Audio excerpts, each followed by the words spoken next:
Welcome to the Project Zion podcast.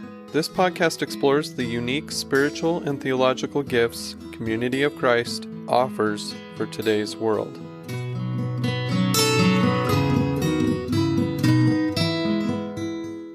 Hello, and welcome to the Project Zion podcast. I'm your host, Carla Long, and today I don't even know what I'm getting into, but I'm super excited about getting into it. I'm here with Jake Johnson. He is actually, I know his brother, but I don't know him in person. And now after learning about who he is and what he does, I cannot wait to meet him in person. So, Jake, thank you so much for being on the podcast. And I'm actually going to let you introduce yourself and talk about what we are talking about today. Totally. Yeah, it's great to be here with you, Carla. So I am a professor of musicology. It's a thing at Oklahoma City University. And the kind of work I do as a musician and as a music scholar or music historian has a lot to do with religion and American musical theater. And so I've written a couple of books on that, one on Mormonism in particular. And I think, happy to chat about both of those things and some of the topics that came up and kind of why that's a part of the story.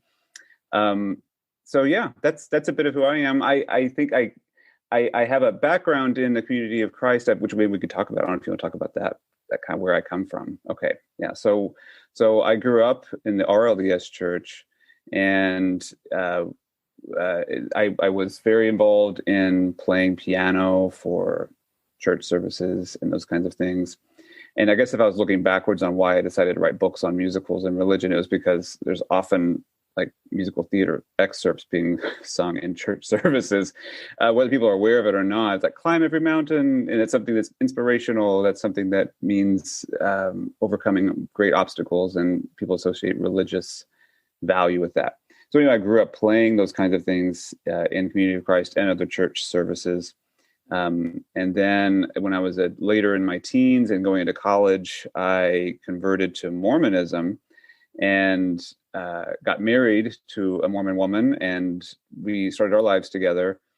And since then, many years later, we have kind of gravitated in and out of Mormonism as a whole. So we kind of have occupied all the grounds it seems like you might be able to occupy within Mormonism, and the belief in this kind of big tent version of things. And so for me, it's really great to come back and reflect on the things I treasure most about the Community of Christ, and to think about how people on all strata and spectrum of Mormonism might relate to, I don't know, some of the ideas I have about musicals of all things. So you really do have the full spectrum. Well, not the full spectrum. I mean, there's like a couple hundred churches supposedly founded by Joseph Smith Jr. So you might have a few more to go, but you hit the two biggest ones. So you do have more of an understanding, I think, of the restoration than a lot of people do, which is really cool. So Jake, I'm not sure you mentioned your two books' names. If you want to mention those, I think that people would be really interested in hearing what those are. Yes, so my first book was from 2019, and it's called Mormons, Musical Theater, and Belonging in America. And then in September of 2021, my second book will come out, and it's called Lying in the Middle, Musical Theater and Belief at the Heart of America. And both of those are published through the University of Illinois Press. Oh, that's very cool. And actually very smart of you to publish books right before and during a pandemic. What else can people do but stay at home and read? Just very, reading. Very clever of you. Yeah, or writing books. That's what we do. That's what we do. So, Jake, I'm just going to jump into it because I am very curious about your answers here. So why do you think musicals are so important in religious communities? You mentioned, like singing musicals in church, like Climb Every Mountain, but why else are they important? Yeah, so I came to that question after just kind of being around Mormon people and Community of Christ people, but maybe I'll speak specifically to Mormons first. I just found that there was this great appreciation for the wholesome nature of what Golden Age musical theater was, where the guy gets the girl and the villain gets his comeuppance, and everything works out in the end.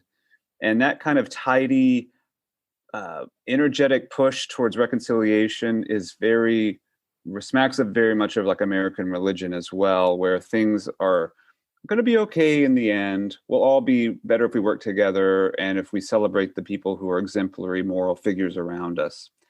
So I came to that awareness just after watching people interact with musicals almost in a religious way. And this is from growing up in the middle of the country in America anyway. There's so much traffic with musical theater, even though we usually think of musicals as being something that happens in New York.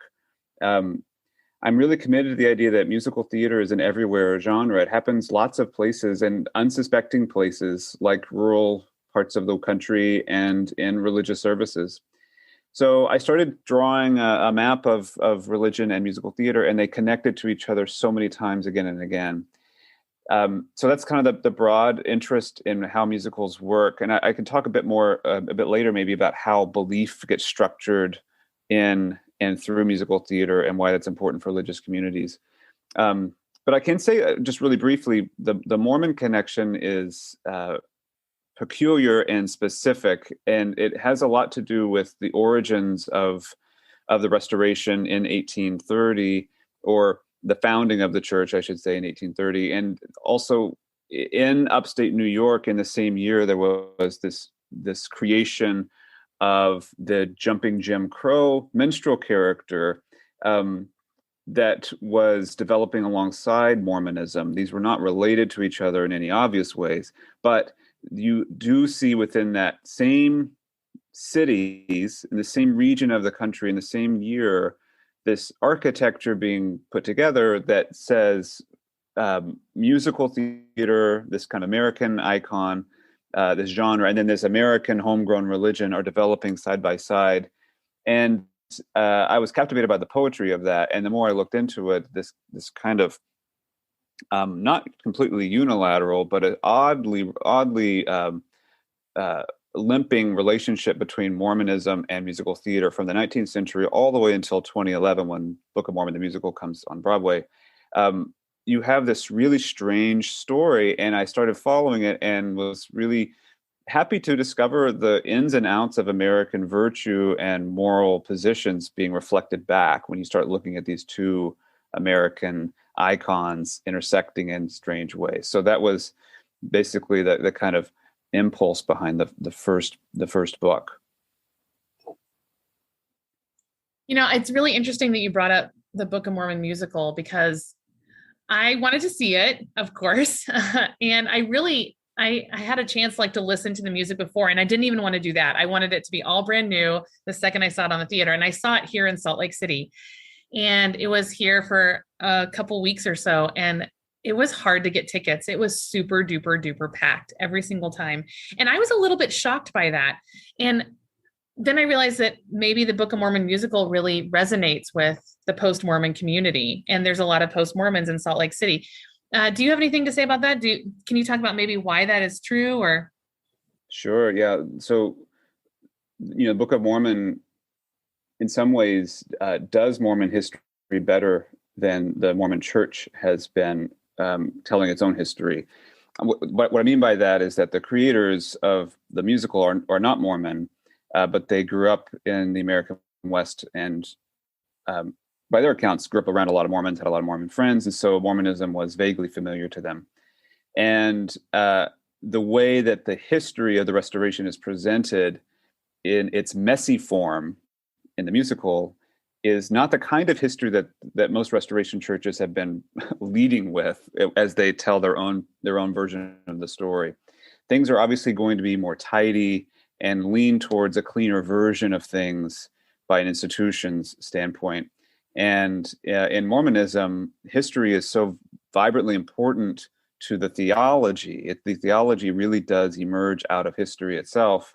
And so when you start pulling at the strings and saying, oh, well, there's actually several versions of this first vision story we heard from Joseph Smith in the Grove, or actually this happened differently than the kind of canonical history, then it's not just an inconvenience of oh, I didn't know that. That's interesting. It's not that. It's actually a lot more that comes with it when you start pulling those threads. So just at face value, what the musical's doing is, in reflecting back more or less how the Restoration started, without the filters of the Mormon Church, it's already doing some kind of aggravational work. It's already kind of aggravating or upsetting the apple cart. But I did see that, maybe from that position, it was attractive to post-Mormons or Mormons who had known that the history was not as tidy as it has been presented and found themselves ostracized or not welcome because they were trying to work through that in their own way. But yeah, I think there's also something important about when Book of Mormon comes about, because this is only a few years after Prop 8 in California, which was very controversial as a political position, but about institution of gay marriage.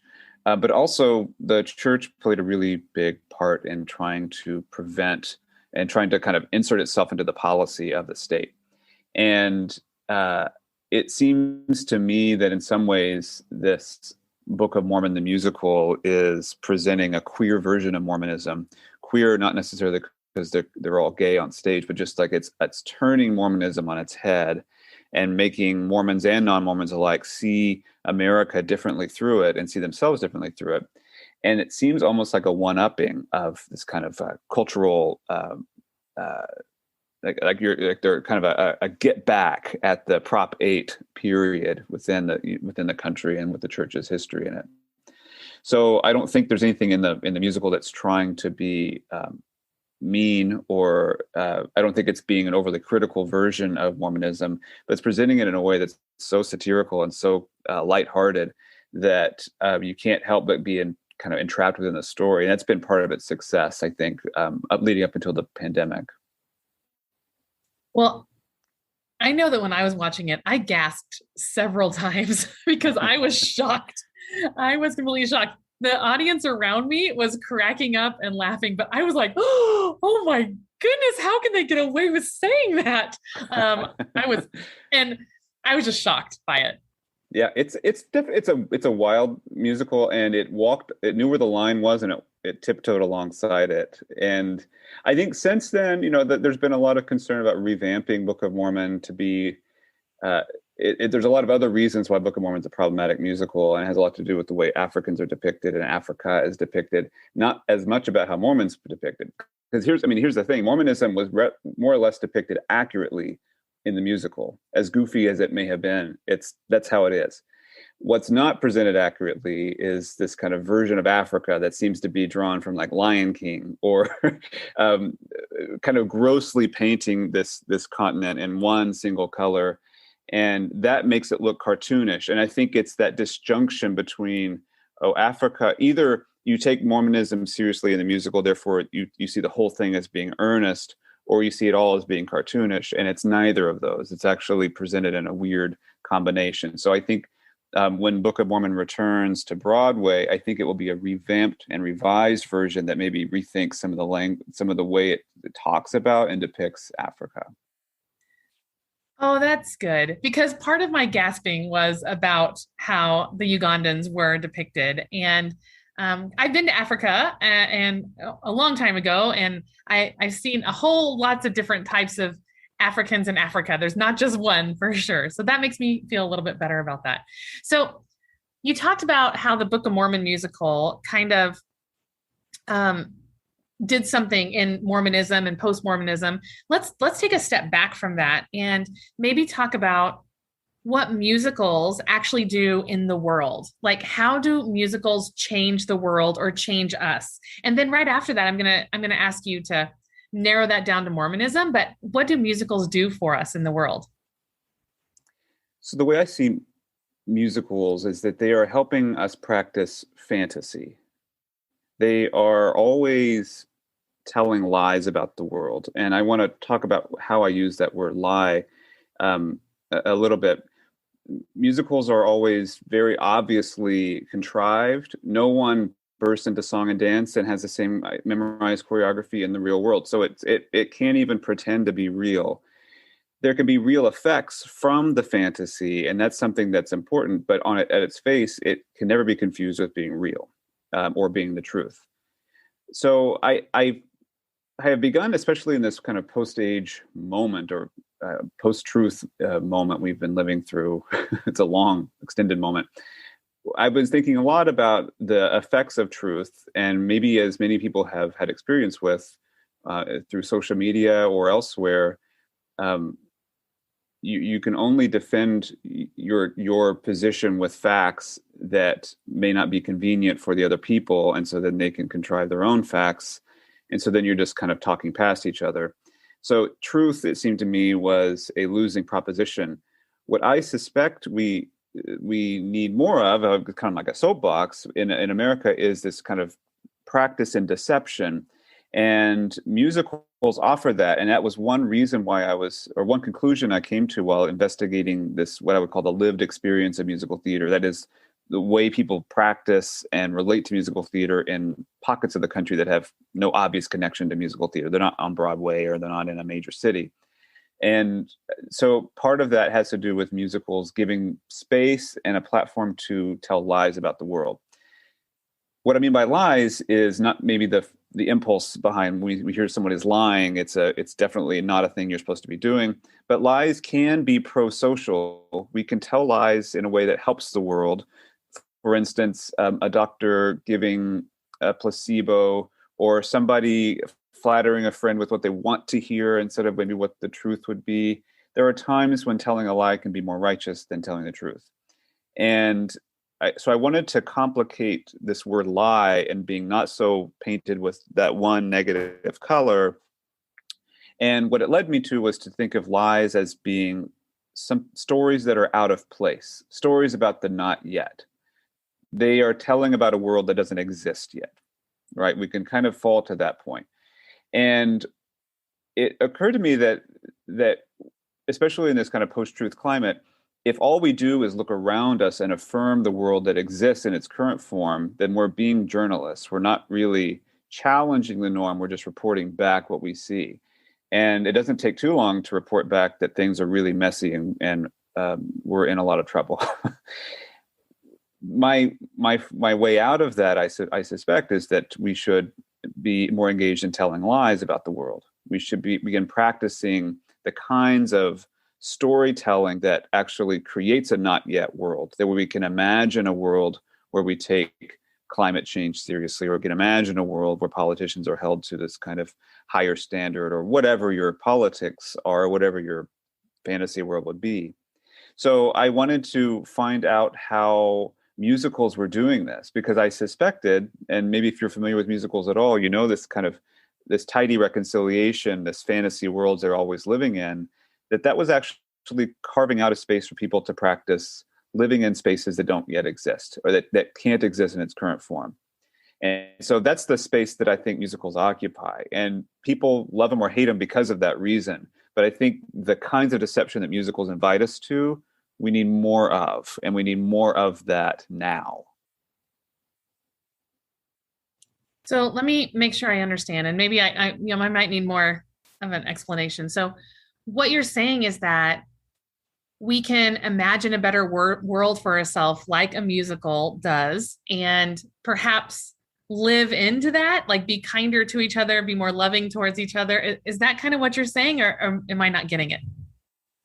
No, it's totally it. You can't create a better world if all you do is look around and affirm the badness of the current one. Lying is a creative act. Let's put it that way. Observing the world is not. And so if you really want to build another world, it starts with practicing telling lies about the current one. So that's how I started structuring this investigation into musicals, was that lies don't have to always be bad, and that they're actually a creative adventure, and that there aren't a lot of spaces in the current conversation where creativity and imagination are welcome. And so I wanted to find a way of opening up past critique of the world into spaces where you can actually build and through imagining, because I guess, to put a fine point on it, you can't build a new world if you can't first imagine what that world might look like. And musicals do that for us.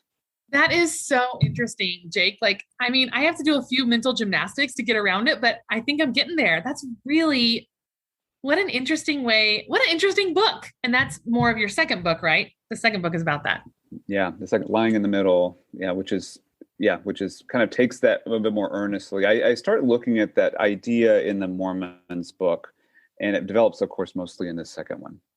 Very cool. So I said that we look at it from a global perspective. So now let's kind of narrow it down. Since you know a lot about Community of Christ and Mormonism, can we narrow that idea that you just said down into Mormonism and talk about, like Mormonism has a huge musical past, with they have tons of movies, they have tons of pageants. I've only seen a few of them, so I don't know all about all of them, but I know that it's a really big deal in the Mormon church to have musicals. So can we kind of narrow that focus down and talk a little bit what we were just talking about with Mormonism?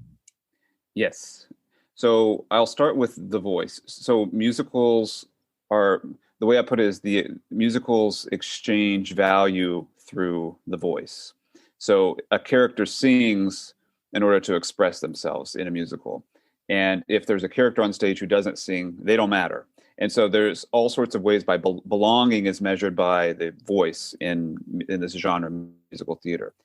And in a lot of ways, Mormonism is as strictly devoted to the voice as musical theater is. And I'll explain that a little bit here. So the origins of the document, the Book of Mormon, or not, not the musical Book of Mormon, but the actual thing, the book we look at, the origins of that are sonic. So it exists as these plates, but those plates disappear from us. So we don't have any kind of evidence of that in its written form. And we know now that how it becomes translated by Joseph Smith from those plates to something we can read on paper is he looks into a hat and he speaks these words out loud. So this vision it appears to him in word form, and then he speaks it, and then somebody writes it down. And so that already speaks to this kind of sonic version of this book that's actually kind of a multimodal book, the Book of Mormon, and added to by the fact that the Book of Mormon refers to itself a lot as a voice whispering from the dust. It's kind of bringing back some kind of sonic urgency from the past. That's how the Book of Mormon presents itself. So there are a couple of examples of how that then develops in the very beginnings of the Restoration. One of them from the Book of Mormon itself, and that's this exchange between Nephi and Laman. Or no, not Laman, I'm sorry, but Nephi and Laban, who's the bad guy in the story. And he has to, before the family can even leave Jerusalem, they have to get these really important plates, these historical documents from him, but he doesn't want to give them up. And then Nephi comes back and is directed by God to go get him no matter what, finds Laban drunk and passed out. And then what happens is Nephi kills Laban, takes his clothes, puts them on, and then speaks with the voice of Laban to all of Laban's servants in order to get the plates back to him. And so what you have in that moment is kind of God ordaining this, what I call vicarious voice, where you speak on behalf of somebody else. You pretend to be somebody you're not. And that happens through the voice. And if you want to be really particular about it, he looks like he's donning a costume and then presenting himself as an actor. So Nephi does this. We know from other biblical stories, like Jacob gets his birthright from basically doing the same thing, duping somebody by speaking like them, dressing up like them. This happens pretty frequently throughout. And so you start getting instances where God actually favors this kind of pretend, this deception, this way into truth, or getting as a means to an end. Deception is often used quite frequently. And then the second example I think about is actually at the crux between Mormonism between the LDS Church and the Community of Christ, which is this crisis of who's going to then pick up after Joseph Smith is murdered. And in Nauvoo, there is, especially it's a legend in Mormonism. I'm curious if the Community of Christ knows as much about this, because I wasn't aware of it as much until I became Mormon. But Brigham Young arises in front of this crowd as they're kind of debating who should be the next leader. And he essentially says no one person should be the leader, but all the keys to the priesthood and all the rights that we need in this dispensation are already given to the 12 apostles. And so there was no need for any one particular person. But so the story goes, as he was speaking, people started seeing him as Joseph and hearing Joseph's voice come out of his mouth. What we know later is that Brigham Young was a mimic and an actor. Actually, he founded a lot of it was kind of like a producer of shows and plays in the Salt Lake Valley. Once they arrived, one of the first buildings they actually completed building was a theater. So who knows if he really? I don't think this actually happened. I mean, my own opinion, I don't think this ever happened. But it may have been an actorly gesture more than it would have been any kind of divine moment, similar to how Nephi was doing this kind of actorly gesture. So anyway, I'm going on a little bit, but I think that in those two examples, and then in other kind of biblical examples where pretend plays a role, you start seeing that the center of Mormonism and the center of this kind of godly exchange is the voice, and that the human voice is somehow really important in these stories about God interchanging with humans. And so that, again, is kind of the relationship I was drawing to musicals, where musicals are also using this economy of voice in order to measure value in the world.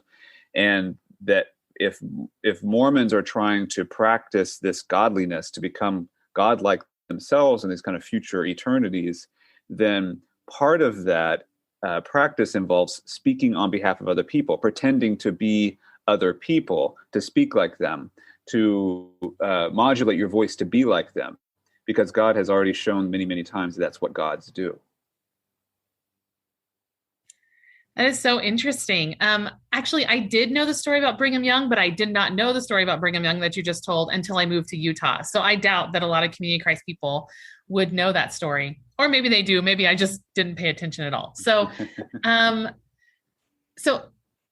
musicals in the Mormon Church have been super, super important. Can you talk a little bit about what else those musicals bring, like Saturday's Warrior? I can't name them all. I know that they have like the Hill Cumorah pageant, and which has, I think, recently stopped. I don't know if they do that anymore. Maybe they do. I don't know.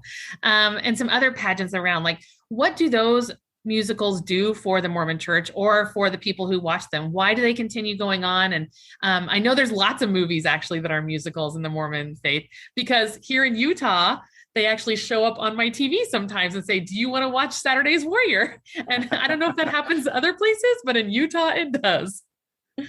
Probably not. Yeah, probably not in other places. As you move closer to our present, or closer to, let's say, Book of Mormon, the musical, you start seeing that the Mormon Church and the Mormon culture broadly has realized better and better how to use musicals. So Saturday's Warrior is a 1970s, 1980s rock musical.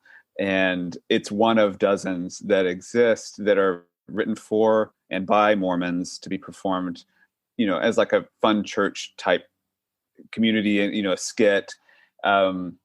And they often take themselves very seriously, and it can be really kitschy, and they're musicals, right? They kind of fit into this genre really, really well. If you backtrack a few decades before that, actually even into the 19th century, Mormons were involved in musical theater, or what the early versions of musical theater, like operetta and vaudeville, and even minstrelsy. Mormons were involved in that, but usually in not ways they wanted to be. They were often depicted as the villains in these kind of anti-Mormon operettas, always having to do with polygamy, often very exaggerated accounts of it, cartoonish in a lot of ways. But at this point, 19th century, Mormons had left the country, right? They left and went to what was Mexican territory, what's now Utah, and so they had, most people in America had very little opportunity to engage with actual Mormons, and so it just kind of led the stories to get more and more wild, and the depictions of them in the newspapers to be more and more exaggerated. So Mormons were often depicted in stage plays and in musicals in ways that were probably not that flattering. And after polygamy gets disavowed in the early part of the 20th century by mainstream Mormons, you start seeing a bit of an anxiety among the Mormon leadership to try to turn the narrative around, because all of a sudden Mormons are this oddball group off in the middle of nowhere who are doing weird things, and have like these kind of proto-socialist communities, and they're living in polygamy. And so as they start scrubbing out those more complex components of Mormonism, they look to a genre or a cultural vehicle that can help simplify complex issues into one note. And musicals are very good at that, very good at kind of, let's say, whitewashing the past and making it more convenient. So it was in the 1940s, in fact, 1947, which was the centennial celebration of Utah.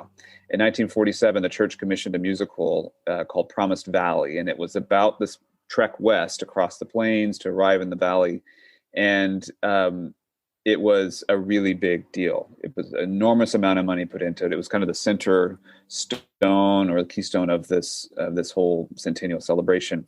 And they hired people from Broadway. They hired major actors from Broadway productions. They tried to get Broadway composers to write it. And the most important thing is it was modeled after Oklahoma, the musical Oklahoma, which had just come out 4 years earlier, which was also about this kind of idealized, fantastical frontier where everybody just happens to get along. And so, and where there's no more Indians, there's no more Black people. It's like this completely whitewashed version of what America looks like, and what the ideal America would look like. I think that's probably what the point was. So, and in that case, Mormons were very strategically using a musical to turn the narrative around, to flip the script and to say Mormons belong, and we are just like you. We're mainstream. The kind of metaphor that's used throughout Promised Valley is one of voice, again, where we have huge choral numbers where the choirs sing, and here choirs standing in for harmony, collective work, that we can collaborate and modulate our voices out of discord and into something that's unified and harmonious. And that's the idea of musical theater, right? That everybody somehow, we meet a community in a musical that's in chaos. And that chaos gets resolved usually by everybody seeing that there's something that we can agree on and we kind of move forward. And then there's like a big wedding or something and the story stops. And that's more or less how Mormons were using musicals in the mid part of the 20th century. Kind of as Paul Reeve puts it, a historian of Mormonism and race, he says that Mormons were aspiring to whiteness at this point. They were trying to locate themselves in the middle of America, American values, and to move away from the more problematic, racialized past with polygamy, where Mormons were associated with Muslims and other kind of, at that point, degraded races in America. So, it shifts as you move along throughout history. That was a very pragmatic choice to use a musical to try to change the narrative. By the 1960s and 70s, you have rock musicals. It's kind of a way of latching on to commercial successes within America. This is the rise of Donnie Marie Osmond and other kinds of Mormon exports into pop culture. Mormons kind of finally accepting pop culture as something they have to deal with instead of just completely resisting it at every turn. You mentioned pageants like the Hilkamore pageant. Those were dotted throughout the 20th century and are kind of a bygone era when in America there was a lot of outdoor musical dramas like pageants happening to tell versions of the of a city's history. And that's mostly gone defunct, including Hilkamore pageant, which I think has just wrapped up its last season.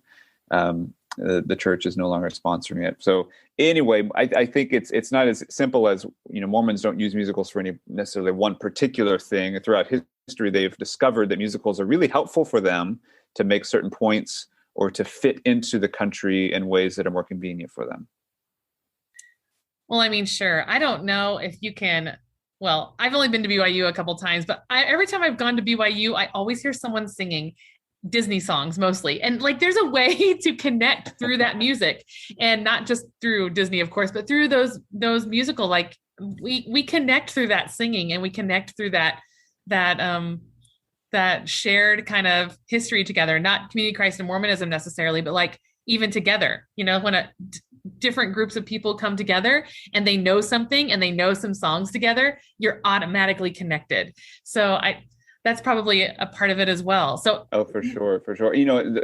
And Trey Parker and Matt Stone, who created Book of Mormon, the musical, the South Park guys, when they were brainstorming writing this musical, they were saying, okay, it's Mormons, Disney, Rodgers and Hammerstein, all different words for the same thing.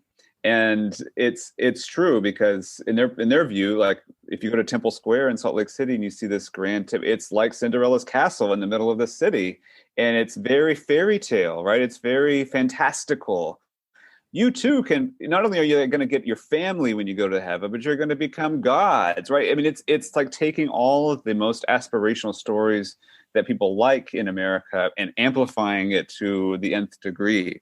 So it's not like, in some ways, Mormons, a musical about Mormons makes the most sense, because that's more or less the language and the kind of narrative posture that Mormonism has created for itself for most of the 20th century.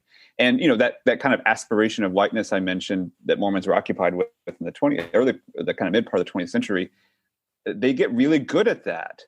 They actually launch themselves into the middle. I mean, they've kind of crafted a 1950s version of America that continues on within them. And to the point where it's become a liability. Somewhat like when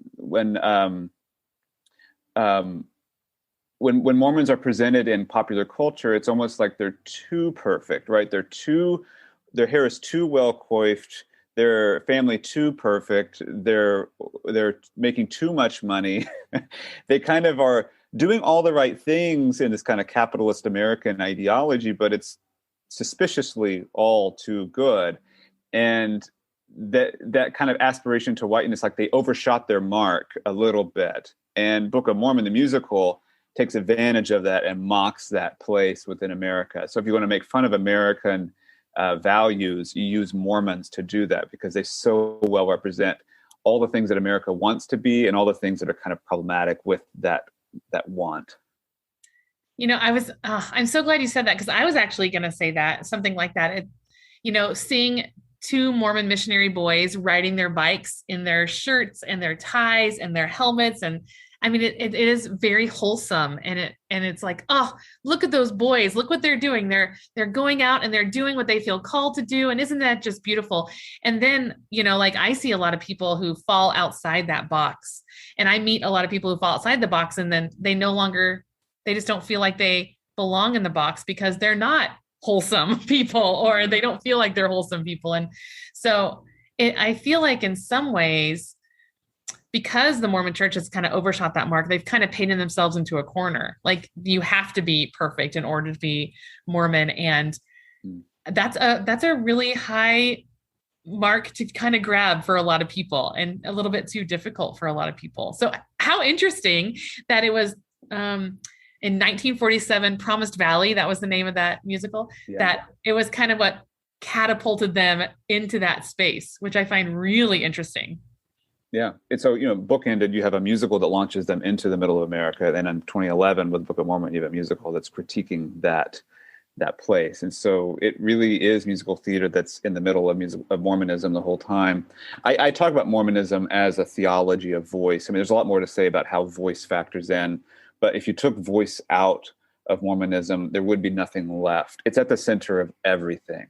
And it's the center of the temple rituals, at the center of the first vision. Even though it's called the first vision, it's really about hearing something for the first time, not about seeing God and Jesus.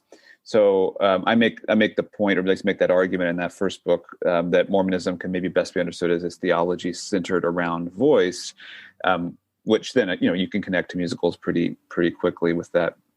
This idea of what voice is doing in musicals as well.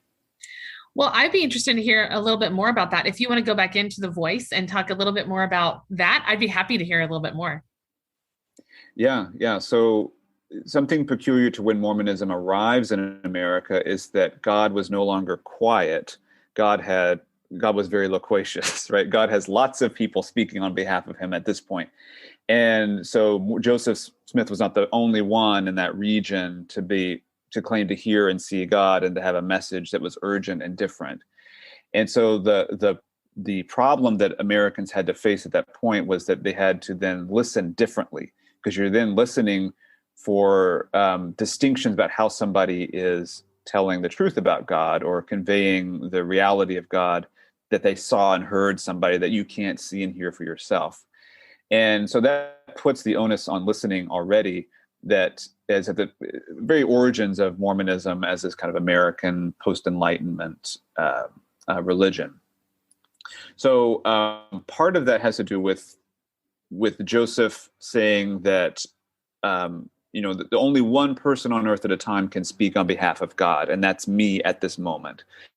And so that creates this hierarchy where everybody can hear and have a relationship with God, but no one except for the one ordained can actually be the mouthpiece. Everything else is hearsay, or everything else is, it's not legitimate.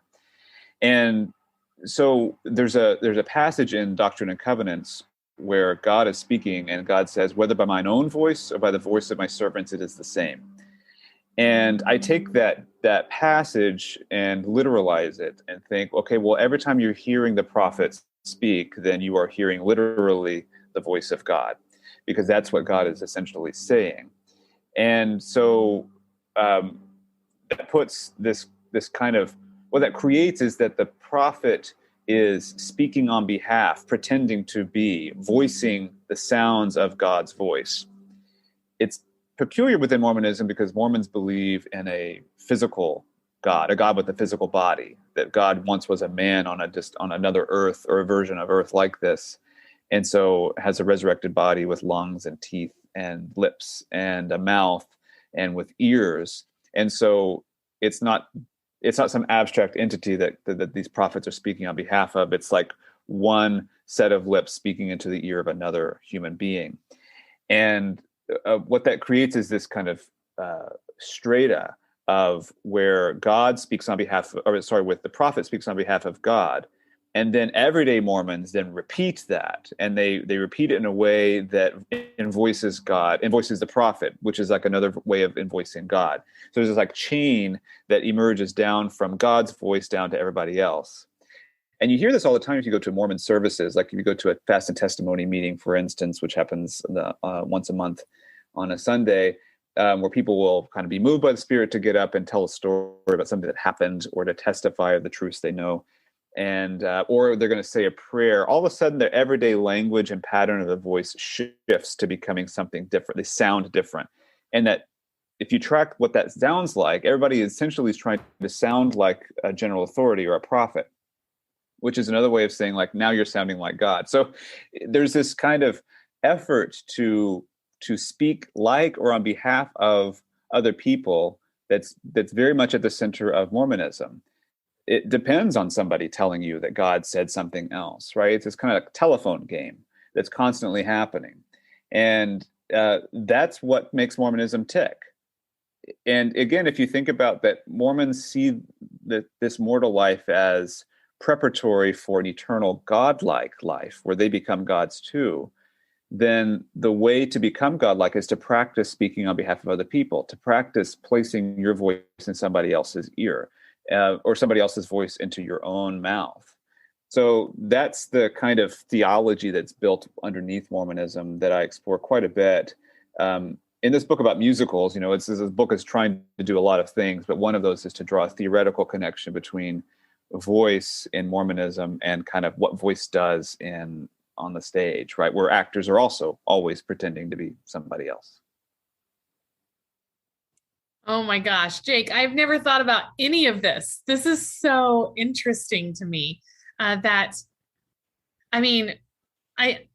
have only been to one Mormon service, and I did recognize, and I've heard Mormons pray before, I did recognize that there's a lot of these and thys and thous, perhaps in prayers, and sounds like scripture, the King James version of scripture. Mm-hmm. And at the end of every testimony, Mormon would say, in the name of Jesus Christ, amen, or right, or something like that. So there is like this thing, like this is kind of like a musical, and it's wrapped up in a nice, neat little box and a nice, neat little bow. And I'm finished, and I can sit back down and I can speak for myself again. Am I understanding that right? Yeah, that's exactly it. And it's that, I don't think most Mormons would ever say, oh, that's like a musical, or that they would necessarily see that as being odd, right? But from my perspective, that's very much the kind of principle behind musicals as well, right? Where everybody somehow magically speaks the same, they somehow all know the harmony, and the more they do that as a community, they express a greater and greater cohesion. And that's just true even outside of musical theater. Like if you look at the Mormon Tabernacle Choir, America's choir, right? This kind of ordained mouthpiece of America, right? Where it's like, here's a very disciplined body of people who have agreed to harmonize, and the choir or the choral world sometimes to be like this like metaphor of all the things America likes to think about itself, right? Where everybody's voice matters, everybody's voice kind of contributes to this great machine that is democracy, and that it moves us forward.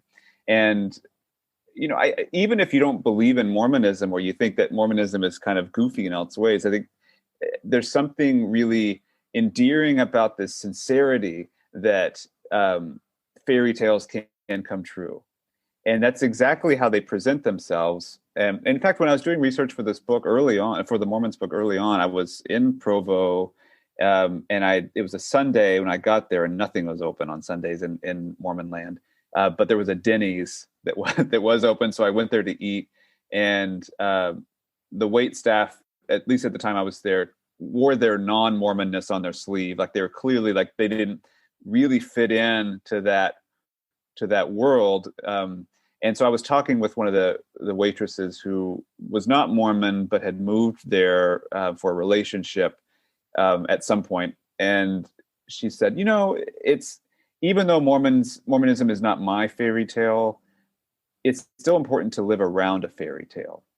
And so, she wasn't buying into what Mormonism was saying specifically, but it was the spirit of imagination, of willingness to believe in something that was fantastical and goofy and maybe even oddball. And because there's something inspiring about that. I've come to believe that. That's why I think people like musicals. And even in the Book of Mormon, the musical, there is this scene where the main character is singing a song, "I Believe," and he talks about all these really, he's cementing his belief in Mormonism, and everything he says to a non-Mormon ear sounds ridiculous. Like these are like actual tenets of belief within Mormonism. Like, ancient Jews sailed in boats across to America, this kind of like fantastical worldview that Mormons have created for themselves. But it's not meant to be funny. Like, it's actually sincere. You see these people engaging really directly with it. And I guess that's what I mean by telling lies. I think Mormons are good at telling lies about the world because they're looking beyond it. They're invested in a world that's not yet. And this is true for a lot of religions. I'll say that. Like, a religion factors really neatly within musicals because it's another shared space where they're not really concerned with the world as it is. They're investing in a world that's not yet, and a world that can be, which is maybe more just and more humane and more in line with the values they actually want. So that's why I also think religions more broadly are gravitating towards musicals, because it's a shared kind of value system.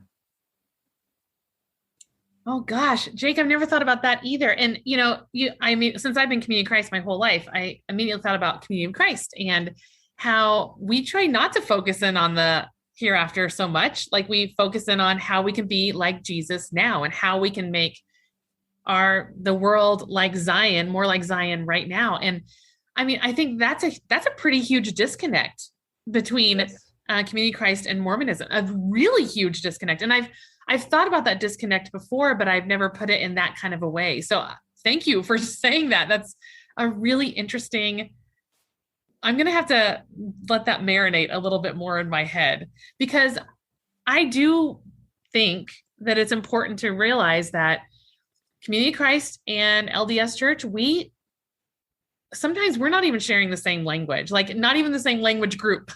Totally. And we think that we are, and it's simply very, very different. So I'm going to have to chew on that for a little while longer. No, it's a great point. And I think that's one reason why the Community of Christ has never cultivated a really strong musical theater community, right? As opposed to Mormons. So, you look around other Restoration other kind of splintered groups from the Restoration, and you don't see this connection as strongly as you do in Mormonism.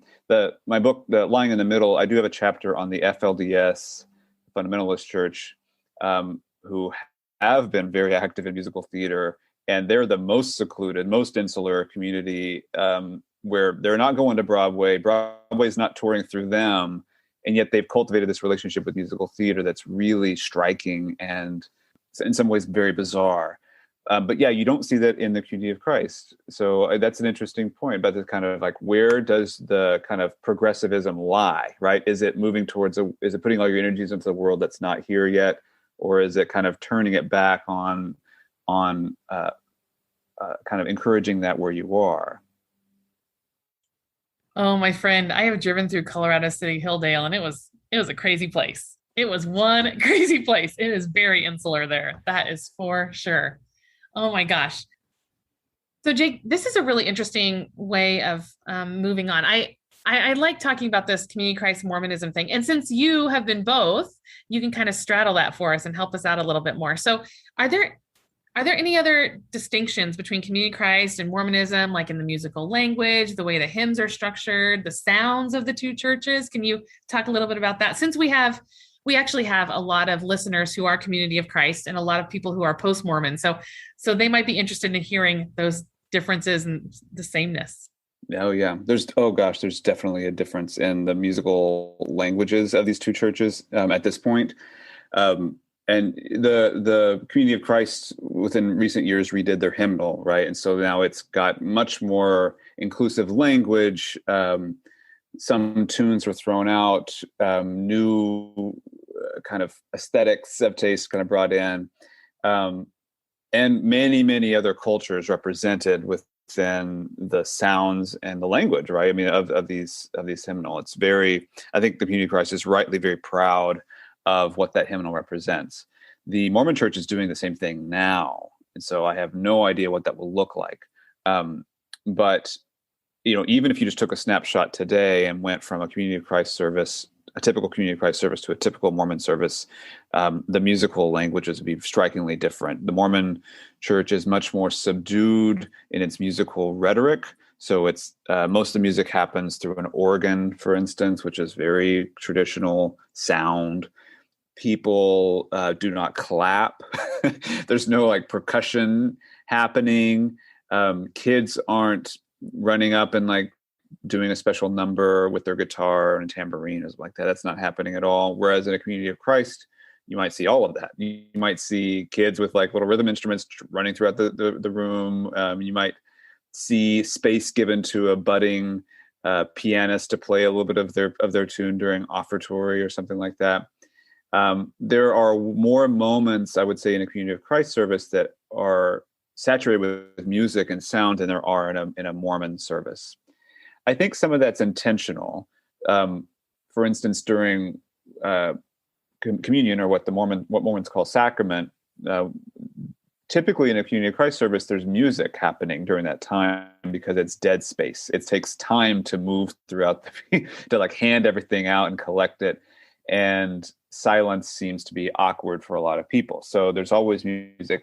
In sacrament meeting, there's never music happening while the Mormons are partaking in the sacrament. That's considered time where you're supposed to be reflective on the atonement. You're supposed to be thinking fervently. You're not supposed to be distracted by sounds. And this is an ancient kind of paradox. Even like Saint Augustine worried about how much music was making him forget about the words and forget about God. And so there's always been this concern about music maybe taking away from the purpose behind your gathering and what you're actually doing. And then of course, there's other ways of looking at it. Music helps people stay there. It makes it more engaging. It makes you reflective a different way. So I would say there's more silence in Mormon services and more homogeneous musical language than there is in a Community of Christ. There's some interesting studies about why that is the case, because you have the similar origins, right? You have the same kind of origin story, and then you have this dynamic shift at some point where you land, in the 21st century, and they sound and look very, very different from from each other. And Michael Hicks, who's a musicologist at BYU, a Mormon scholar, he's written about this, that the original hymn book within Mormonism was, of course, given to Emma Smith to do. She was supposed to arrange and find hymns and put together this hymn book. And what he's discovered is that almost immediately when she was given that task, some of the brethren or some of the male leaders of the church started inserting themselves into this process and saying, well, we don't want that hymn, or we don't want this particular lyric. And when you look at the hymn hymns that Emma chose, the text is often about a very personal relationship with Jesus, a very intimate, immediate relationship, very descriptive language about personal one-on-one relationship. That slowly starts getting substituted away by other interlocutors who decide to replace those kinds of hymns and language with hymns that are more reflective of vengeance, of a militant God, of this kind of follow the prophet or else, those kinds of sentiments. And you start getting a more distant relationship to God through this kind of prism of militancy. And I think that's about as good a representation of the differences in the musical language as they shifted. Emma, of course, remains within the church as the body moves west through into Salt Lake, and in some ways, the spirit of her hymnal stays as well. And it's funny because there's the old saying that the doors of your life turn on small hinges. And I think that's what happened here in the Restoration. A very small choice about the kind of hymns that you're going to include actually in this hymnal. They make a big difference over time because you start going further and further apart from each other. And I'm painting with a broad brush here. There's a lot of hymns in Mormonism today that are about a really close relationship with Jesus. And I don't think any Mormon would say they would favor militancy over this kind of deep fervency of religion.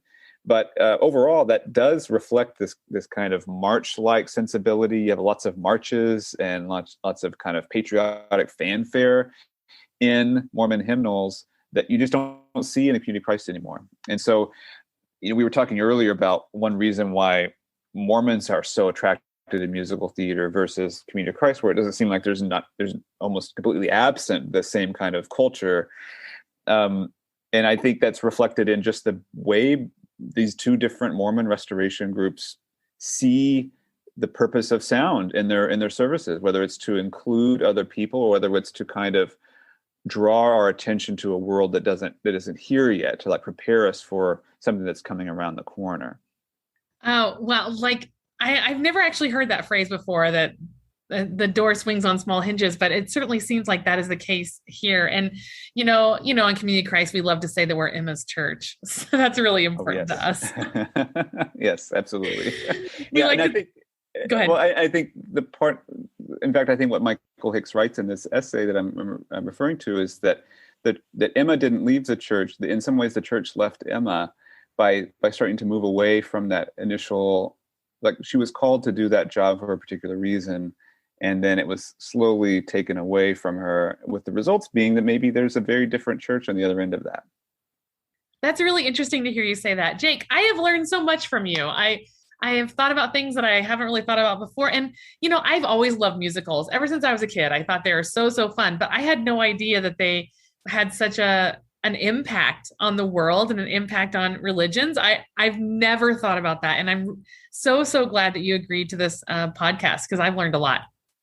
Oh, it's been a pleasure, Carla. I really appreciate the invitation. And yeah, it's got my mind thinking differently and fun in different ways as well. So before we... Oh yeah, it's been awesome. So before we sign out, why don't you tell us the name of your books again, just in case people are interested in getting them, and how can they get them? Sure. So they're both published through the University of Illinois Press, so you can always order through them. They're also on Amazon and Barnes and Noble, those kinds of spaces. The first book is called Mormons, Musical Theater and Belonging in America. And the second, which comes out this fall, is called Lying in the Middle, Musical Theater and Belief at the Heart of America. Awesome. Well, Jake, thanks so much for being here. And thanks so much for imparting some of your wisdom to us. I've really enjoyed it. Yeah. Thanks again, Carla.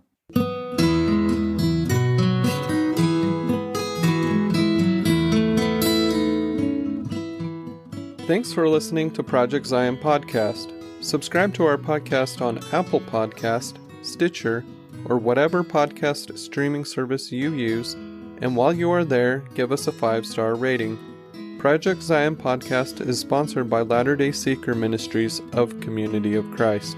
The views and opinions expressed in this episode are of those speaking and do not necessarily reflect the official policy or position of Latter-day Seeker Ministries or Community of Christ. The music has been graciously provided by Dave Hines.